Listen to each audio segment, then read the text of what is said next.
안녕하세요. 분위기 살벌하죠? 음산하죠? 그렇습니다.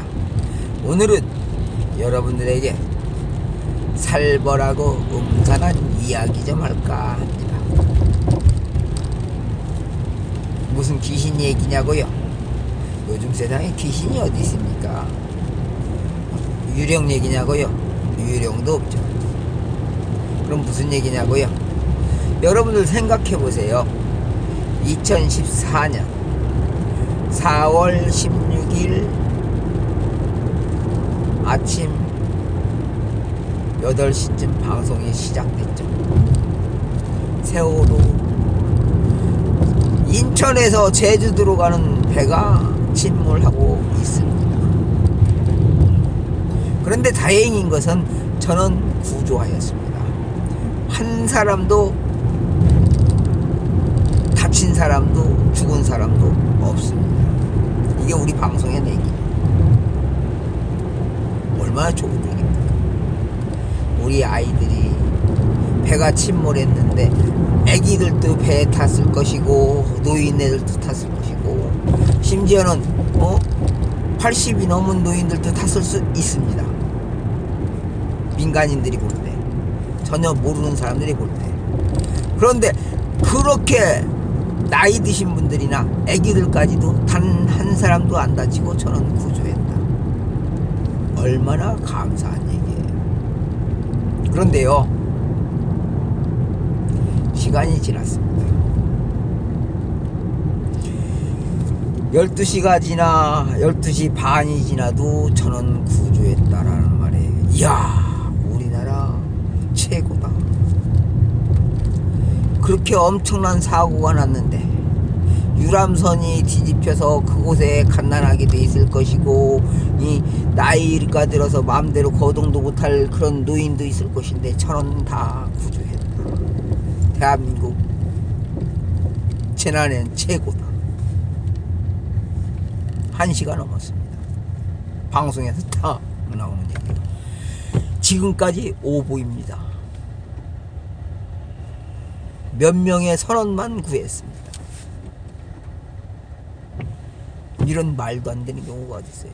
대통령께서는 발을 동동 구르면서 하십니다. 우리 아이들이 구명조끼도 안 입었습니까? 왜 한 사람도 뛰어나오지 않습니까? 대통령께서는 지금 그때까지도 발을 동동 구르면서 빨리 우리 아이들 꺼내줘야 되는데 당신네들 뭐하고 있느냐, 이런 식의 속의 답답함을 구조대에 이야기했지만 대한민국의 해양경찰청의 해난 구조대나 그 어떤 기관에서도 아이들을 구하려고 하지 않았다는 겁니다. 심지어는 세월호 침몰 이후에 하루라도 빨리 배를 정상적인 위치로 놓고 아이들을 꺼내야 된다는 사람들의 이야기를 무시하고 그 속에 에어포켓이 있어서 그 안에서 혹시라도 산 사람이 있을지 모르니까 배를 건드리면 안 되고 사람이 들어가서 뒤지더라도 그 시신 건져내야, 아니 그 안에 안전한 사람이 있으면 꺼내야 된다, 이렇게 했죠. 실제 그랬습니까? 여러분들이 볼 때 실제 그렇게 그 속에 들어가서 안전한 에어포켓을 찾아가서 사람을 구하던가요? 말도 안 되는 소리를 했던 거 이제는 기억나시죠? 이제는 확실히 느껴지실 겁니다. 박근혜 대통령, 빨리 배를 인양해서 시신이라도 건지자. 더 이상 가라앉기 전에 빨리 구하자. 이유가 있었던 거죠.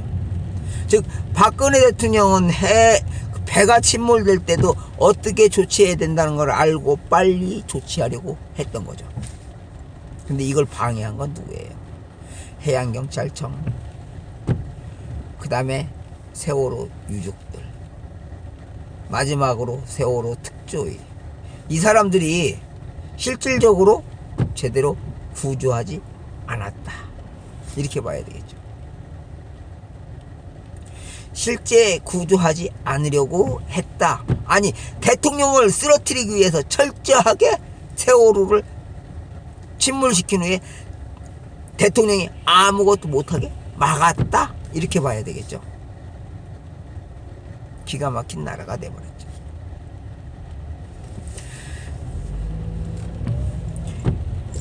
유족들은요, 내 아이들이 죽었으니까 빨리 건져서 시신이라도 보게 해주세요. 이게 맞는 거예요.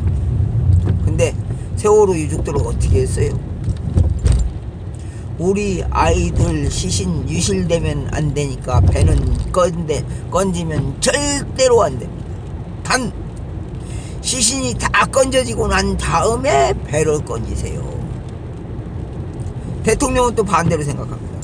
바닷속에 배가 있고 거기에 시신이 있으면 물고기들, 온갖 바다 생물들이 와서 시신을 다 건져서 갉아먹을 건데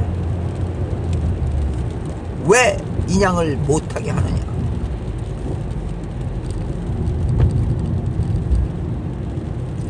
대통령 입장에서도요, 그런 조치를 잘 취하면은 대통령의 업적에서 훌륭하게 일 처리 잘했다라고 해서 거꾸로 성과까지도 업됩니다. 그러니 빨리 처리하고 싶었죠. 근데 어떻게 해요? 저런 놈은 어떻게 했습니까? 6월 20일 날 제주도에서 도면 하나를 갖고 나왔어요. 빨리 수중펌프 갖다가 필요한 만큼 달아서 체인처럼 엮어가지고 배를 건져 올리려고 했죠.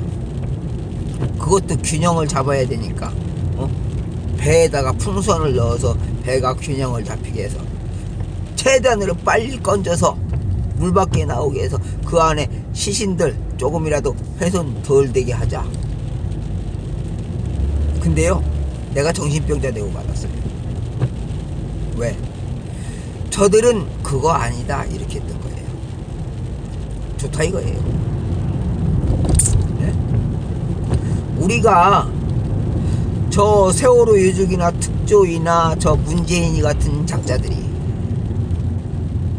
그 아이들의 죽음을 이용해서 어마어마한 쉽게 얘기해서 나라를 전복시키는 엄청난 일을 꾸밀 때 우리는 그 사람들을 믿었습니다. 그 사람들이 적어도 내 새끼가 죽어왔는데 설마 하니 이런 악랄한 일을 꾸밀까? 라는 생각을 했고요. 또 다른 사람들의 그 고통을 이용해서 어마어마한 돈을 갈취할까? 이런 생각도 했습니다. 설마 하니 그러겠느냐. 또 나라를 전복시키고 이 나라를 적에게 바치기 위해서 기획할까? 이런 생각도 했습니다. 근데 결과는요, 이렇게 우려하면서 설마 하니 그럴까라겠는데 설마가 진짜 대한민국을 잡아버렸습니다. 나라를 이렇게 만들었으니 우리는 어떻게 해야 되겠어요? 정상적으로 바로잡아야 되겠죠. 왜 바로잡겠다고 뛰쳐나오려고 하는데 더 기가 막힌 일이 일어납니다. 그렇게 뛰쳐나온 사람들의 주머니를 털기 위해서 온갖 이상한 말을 통해서 사람들을 공포에게도 놓고 기쁘게도 하고 하면서 좌우지간 사람들이 자신들 주머니에 돈을 찔러주게끔 하기 위해서 온갖 수단을 방법을 안 거리는 사람들이 늘어나고 그랬죠. 결과는요, 지금 대한민국 보세요. 광장에서는 선거가 잘못됐다, 부정투표다 하면서 또 사람들에게 엄청난 위압감을 조성하죠. 불과 얼마 전에는 또 어떻게 했어요? 북한이 무엇을 했네, 뭐해서 미국이 북한을 공격하는 애 뭐를 하네. 계속 사람들을 선동을 했어요. 한쪽에서는 또 억울한 박근혜 대통령 구해줘야 된다, 탄핵이 잘못됐다, 탄핵 무효하면서 사람들을 모아서 자기 주머니에 돈 챙기고 당원 모집하기 바빴어요. 실질적으로 어떻게 조치를 취해야 되는 것도 몰랐던 거죠. 진짜 박근혜 대통령 탄핵이 잘못됐다고 생각하면 탄핵 무효 법정 소송도 하고 싸우려고 해야 되는데, 그 사람들이 그렇게 뛰쳐나온 사람들을 싸우지 못하게 하고, 이제 시간이 어느 정도 지나니까 박근혜 대통령에 대한 건 다 접고 가자 이렇게 하면서 모든 걸 묻어버리려고 해요. 그러면 여러분들은 어떻게 될까요? 이게 박근혜 대통령 한 사람의 문제일까요? 이걸 묻어버리면 다음은 어떻게 될까요? 다음에는요, 저 사람들이 자기들 마음에 안 들면 또 지금처럼 촛불 들고 난리를 지길 겁니다. 사람들에게 거짓 선동을 하고 온갖 음해를 통해서 또 대통령을 쓰러뜨리면서 어마어마한 돈을 갈취할 거예요.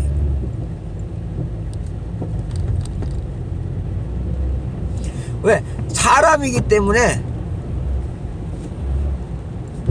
욕심을 위해서 무슨 짓을 한단 말이에요. 그럼 우리는 어떻게 해야 돼요?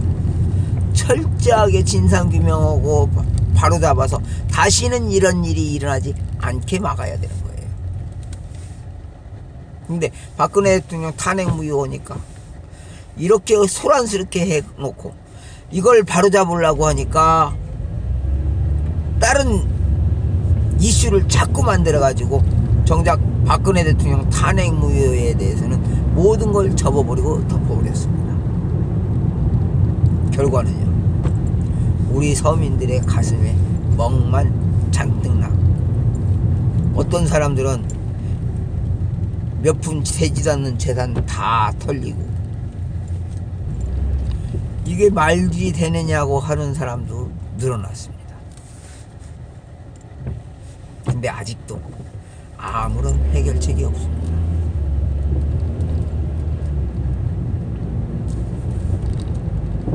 누구하고도 이런 얘기를 하기가 힘들어요. 또 이 일의 당사자들은요, 자신들의 잘못된 것을 누가 말할까봐 두려워서, 아니면 말하면 자신들이 잘못이 드러날까봐 거짓말하고 우겨댑니다. 기가 막히죠. 그러니 진실을 말하는 사람은 자꾸 바보가 돼요.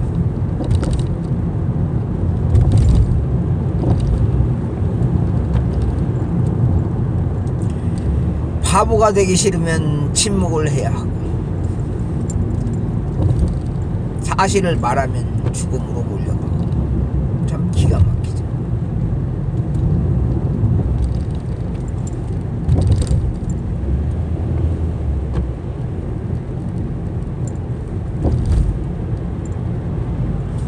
우리는 어떻게 해야 되겠어요?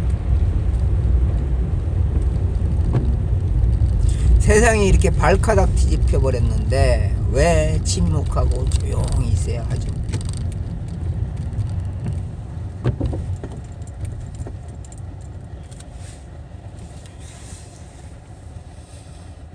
나서면은 뭘 어떻게 바꿀 수 있느냐라고 하죠. 글쎄요. 저는 지금 여러분들에게 이렇게 얘기하고 싶어요. 박근혜 대통령의 탄핵에 대해서 좀 제발 제대로 밝혀주셨으면, 제가 아는 대로 얘기하면 박근혜 대통령은 무조건 무죄예요. 제가 아는 한도까지 안에서는.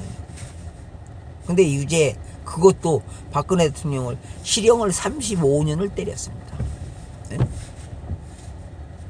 벌금을 300억인가요? 3천억인가요?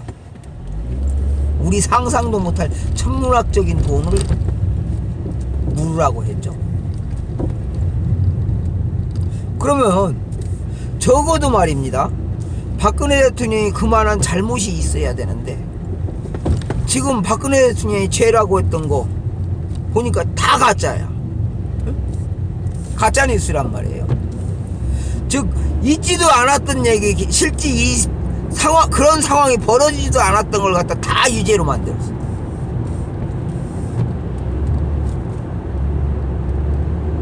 근데 우리는 그걸 그대로 인정하고 받아들여야 한다고 이렇게 지금 하고 있는 거예요. 나는요, 박근혜 대통령 탄핵 무효하고 그렇게 떠들 때 그걸 떠들고 다니는 분들한테 대통령을 위해서 그렇게 알리니까 그것만으로도 감사해야 돼요. 근데 실제는요, 정작 법적 조치를 취하지 않으니까 화가 나고 치밀을 대라고 나중에. 그래서 잘못됐지 않느냐고 하려고 하는데, 나 같은 사람은 그 사람들 곁에도 못 가요. 즉 이야기를 전달할 길이 없는 거예요. 다른 사람 통해서 얘기하려고 하니 누구도 그 얘기를 전달해 주지 않습니다. 왜? 자기들 문제가 또 아니고 자기들이 직접 관여할 수 없게 되니까. 결국은 이런 잘못된, 뭐라고 할까요? 관습이라고 할까요? 관행이라고 할까요? 요런 것 때문에 나라가 지금 이렇게 혼란에 빠졌고요, 공포 분위기에 쌓였습니다. 이거는 유령들이 득실득실한 나라고 귀신들이 바글바글한 나라가 돼버린 거예요. 어떻게 해야 되겠습니까?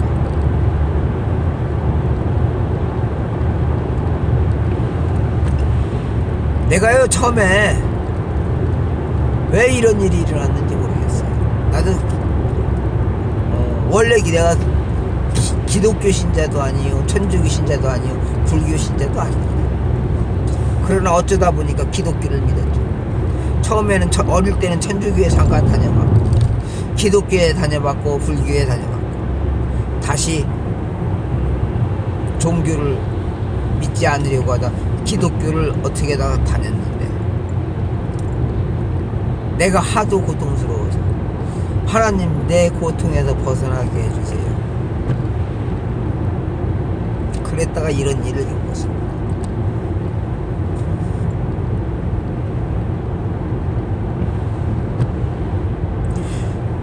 제가 하나님 하니까 이런 고통에서 벗어나게 해주는데 더 기가 막힌 일이 있어요.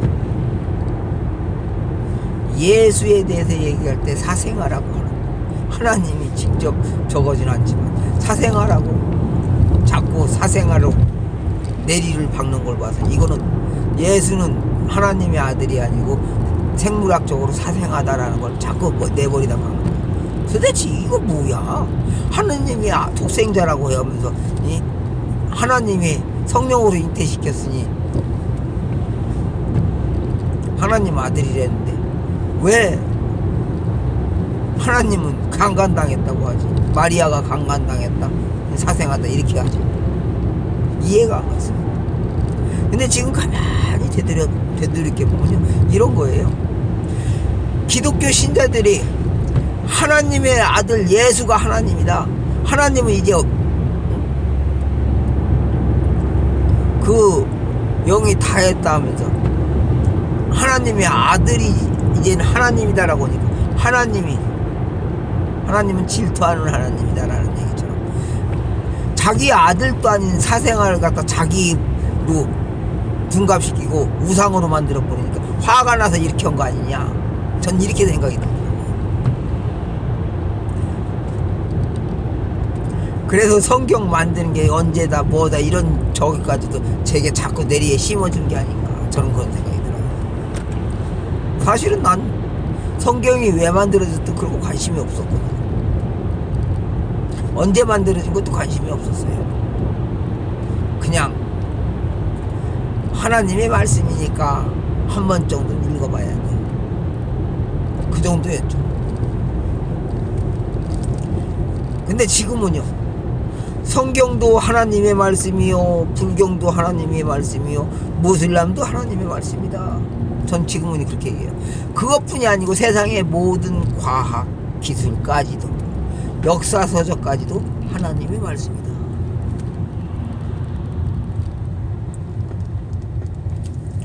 그래서 하나님의 그런 모든 것을 우리에게 가르쳐주고 세상에 설파하면서 너희는 내가 이렇게 너희를 위해서 만들어주니까 나를 따라라, 이렇게 하시는 거다. 저는 이렇게 느껴져 버린 거예요.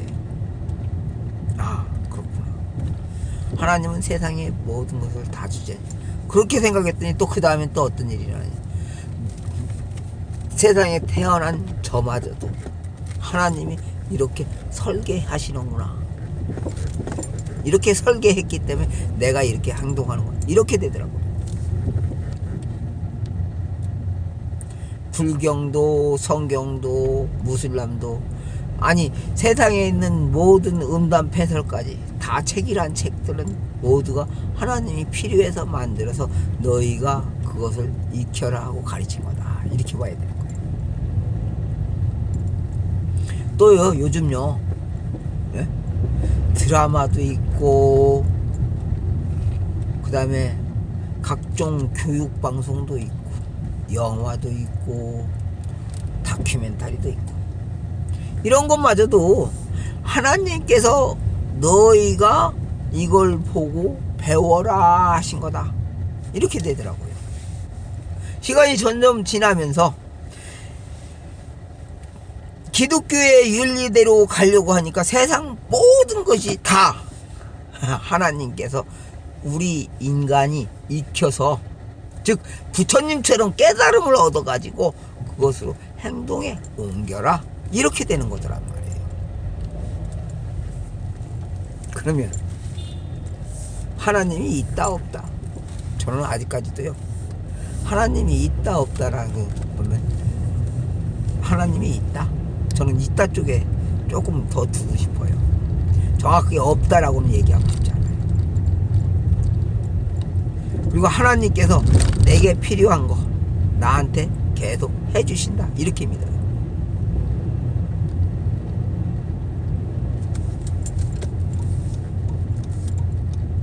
어떤 분들은 지금 과학의 체계가 이만큼 갔으니까 슈퍼컴퓨터가 뭐가 이런 여러 가지 현재 우리가 알고 있는 과학 상식들 이런 거하고 비교를 하더라고요. 근데 그 과학 상식에는 한계가 있고 그 한계를 계속해서 한계를 넘어서게끔 하는 여러 가지 상황 정황이 있는데 그것이 전부 다 하나님께서 주재하기 때문에 되는 게 아니냐. 또요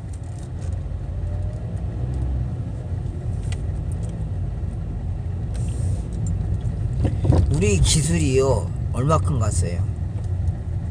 과학과 기술이 진짜 우리가 아직 그걸 다 익히려면요 간단하게 우리 현재 지금까지 우리가 발견한 과학 상식을요 다 익히려면 사람이 태어나서 과학 하나만 가지고 해요.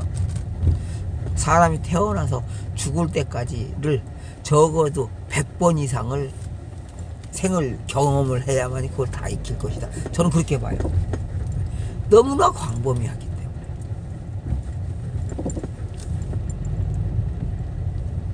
과학이 그렇게 광범위하면 역사는 또 어떻게 했어요? 역사는 물론 지금 겉으로 드러난 것만 따진다고 하면 거의 다 익혔다 할 수도 있겠지만 실질적으로 그 속에 있는 걸 다 찬다면 역시 과학이나 역사나 기술이나 언어나 다 그 한계가 무한대일 것이다. 우리가 적어도 100번은 태어나야 그러면 이 가지수는 또 얼마나 많을까요? 그렇게 저렇게 따져보니까 사람이 지금 세상에 있는 지식을 다 익히려면 죽을 때까지를 몇백 번은 해야 되지 않느냐. 근데 이거를요 쉽게 다 익히는 방법이 있어요. 어떻게? 간단합니다. 여러분들이요 컴퓨터 하나 준비를 하면 돼요. 컴퓨터에다 그 저기들을 다 다운받을 수 있게끔 앱을 깔아놔 버리면 되는 거예요. 뭐 필요할 때마다 찾아서 보면 돼요. 세상이 그렇게 바뀌었으니까.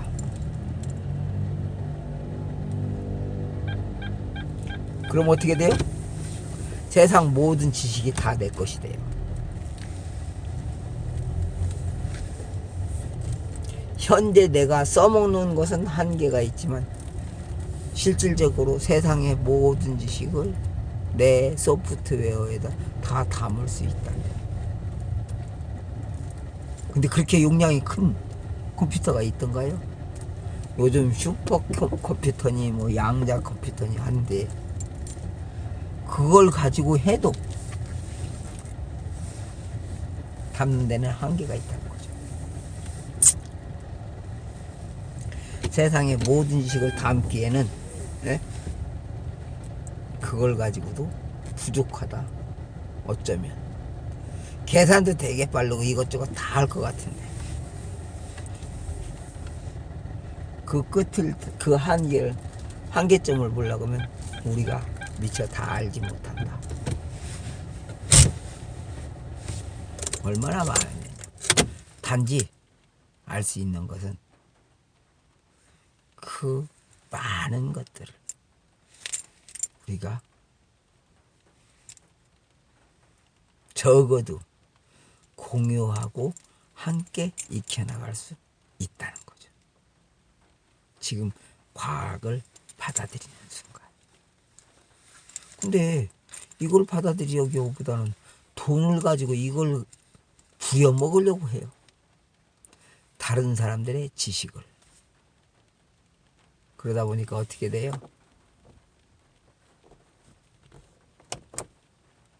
끝이 모든 것이 노예가 되더란 말이에요. 돈의 노예예요.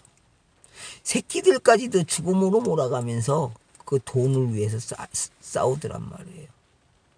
그래서 되겠습니까?